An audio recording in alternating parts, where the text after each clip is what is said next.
Hi there, my name's Jennifer Howarth and I'm the product manager here at Sidea. And our mission is to help you make better risk decisions. To do that today, I'm going to be showing you how to quantify your risk and make your risk talk money, which is a language everyone can understand. I'm going to be using ransomware as the example today, and I'm going to also have assumed that you've already conducted a top-down risk assessment in the platform. If you haven't got that far, check out that video.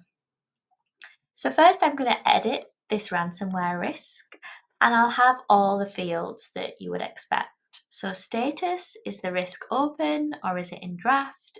If it's in draft, anything within the risk doesn't affect the loss exceedance curve, which is something we're going to look at later in the video.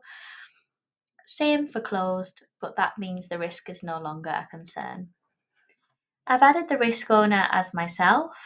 I've already added the sources, the events, and the consequence of the risk. I identified this risk earlier this month, and I'm adding the review date as today's date. The risk narrative here is explained what would happen, and in this case, it would be a business reputation and losing customer trust. The frequency is also here, and this has come from our risk intelligence sources. So in this particular case, it's Sophos, and it's the State of Ransomware report that was released in 2023. And that was that 44% of UK companies had suffered a ransomware attack, and that's where we've got this percentage from here. We normally represent the percentage in a frequency in terms of how many times this happens in 20 years in this case, and that's to make it easier to grasp and understand. We find that's easier at communicating the frequency than a percentage value. Here we've got the standard content from our scenario library. So the lower consequence is 10 days of annual revenue, and the upper consequence is 14. I might want to choose to tailor this risk more. So it could be that actually this organisation has received a ransomware attack before, and it only took 4 days to recover. I also might want to add or increase the upper consequence loss and add some factor for annual revenue by using another one of our variables. So I'm going to say that the upper consequence, I would also lose 10% of my revenue.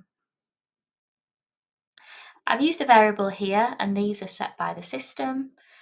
These variables are updated centrally and used across all of our scenario types, but you can also add your own as well. So if you had a variable for a manufacturing company that was number of widgets, you could add that number of widgets variable here to any of your risks. And whenever they're updated, it cascades across all of the risks in your risk assessment and workspace.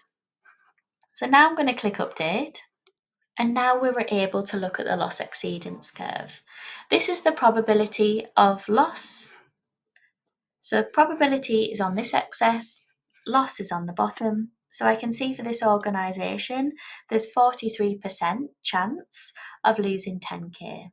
For any organisation, that might be okay, but as you move towards the 1 million, having a 42% loss of £1 million becomes a lot more less palatable.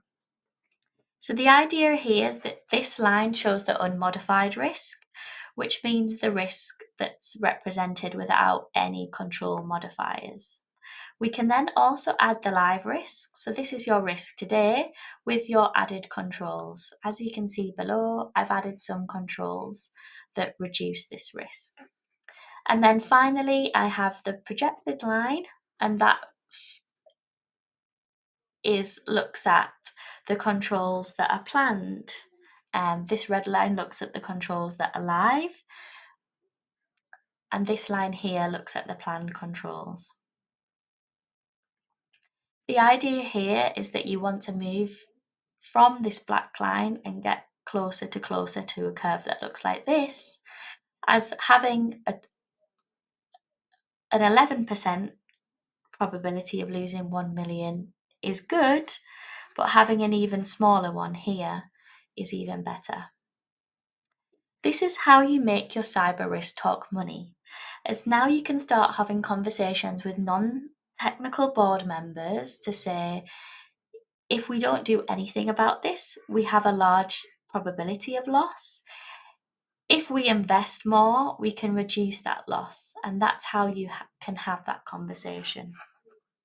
You can look at the cost of the controls and how much it would take to implement that technology or people or process to bring that risk to an acceptable level. Now you're ready to make your risk talk money. I'll see you in the next video.